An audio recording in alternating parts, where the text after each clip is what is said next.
Je suis fort en anglais. Vraiment?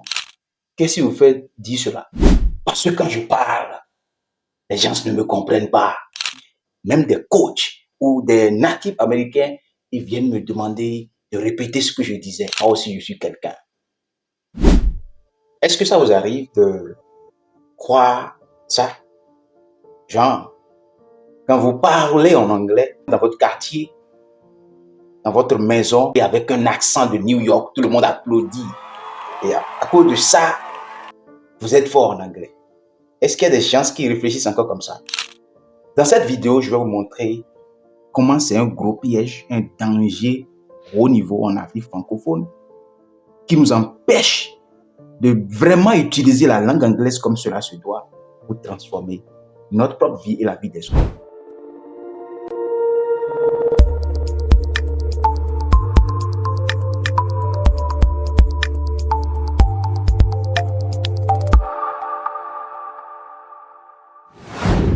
Le samedi dernier, j'étais invité au concours African Storytelling.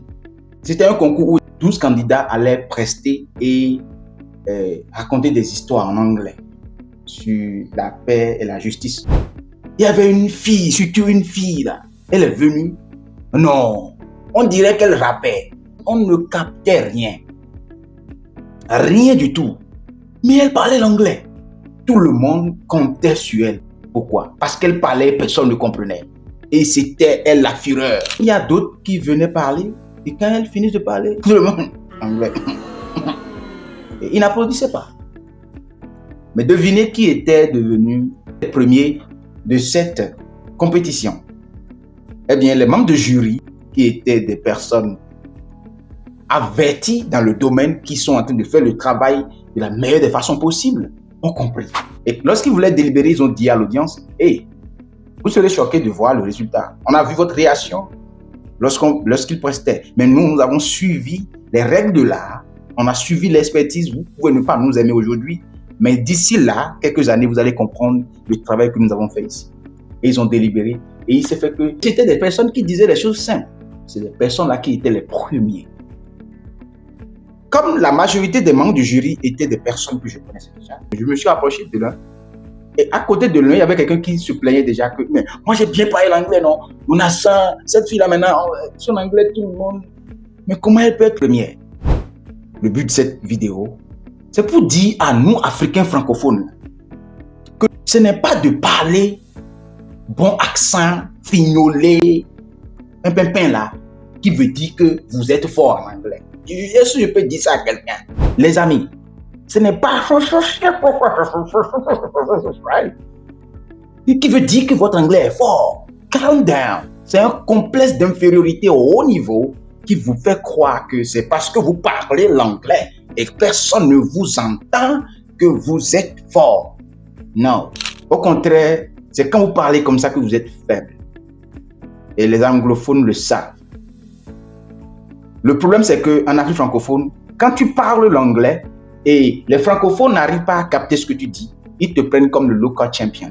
Le plus fort du quartier, c'est mon petit frère. Quand il parle l'anglais, tu ne peux pas comprendre. Apparemment, beaucoup ne comprennent pas la différence entre communiquer et parler. Et tout le monde enseigne l'anglais pour amener les gens à parler. C'est pourquoi quand vous rentrez dans les centres de formation, tu demandes aux apprenants pourquoi vous êtes venus. Ils disent, je vais apprendre à parler en anglais. Frère, mon frère, écoute-moi. Anglais chocolat. Quand les Américains t'écoutent là, ils voient que tu es complexé. Est-ce qu'on t'a dit ça une fois? Moi, je te le dis. Ils voient que tu es complexé, tu manques d'estime de soi. Tu ne te connais pas. Et ils te disent que tu n'es pas conscient de l'audience qui est devant toi. C'est pourquoi tu parles et tu crois que quand je vais dire des choses, ils ne vont pas comprendre que je suis fort. Non. Au contraire. C'est quand tu vas dire les choses simplement et les gens vont te comprendre, c'est là où ton anglais s'améliore. Ce qu'on veut, c'est le message que tu transmets. Est-ce que tu te comprends d'abord? Et est-ce que tu te fais comprendre? Est-ce que tu peux utiliser le verbe pour diriger l'émotion des gens devant toi? C'est ça qui veut dire communiquer. C'est ça qui veut dire que tu es fort. La force ne se trouve pas dans l'accent que tu as, la prononciation, la vitesse que tu utilises, mais ta capacité de nous persuader, d'amener l'anglais à notre niveau. Et quand tu finis de parler, on n'a pas besoin de dictionnaire. On n'a pas besoin d'aller traduire en français avant de te comprendre. Mon ami, à ce niveau, chapeau. You are powerful. Donc, Africain francophone, comme beaucoup étaient choqués dans la salle le jour-là, parce que le local champion n'a pas gagné, je suis aussi ici pour vous dire que le but de l'anglais, ce n'est pas d'aller parler en anglais. Le but de l'anglais, c'est de communiquer. Et pour communiquer, on n'a pas besoin de parler nécessairement pour communiquer. Kabila en est l'exemple palpable. Il voyage partout dans le monde aujourd'hui sans dire un mot. Et bizarrement, il ne comprenait pas l'anglais. Mais il est resté silencieux et aujourd'hui, il s'exprime très bien en anglais. Il parle avec les John Cena, tout ça là aujourd'hui, sans rien dire. Pour être fort en anglais, il faut écouter d'abord.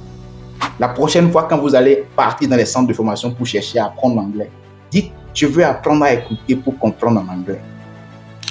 Donc, chers amis francophones, vous n'êtes pas fort lorsque votre accent ressemble à l'accent d'un New-Yorkais. Et quand vous finissez de parler, tout le monde est impressionné. Ah, c'est lui le plus fort. Non. Votre anglais est fort. Lorsque vous finissez de parler, les gens disent, il a parlé, je me suis senti fort. Quand tu prends la parole, je me sens fort.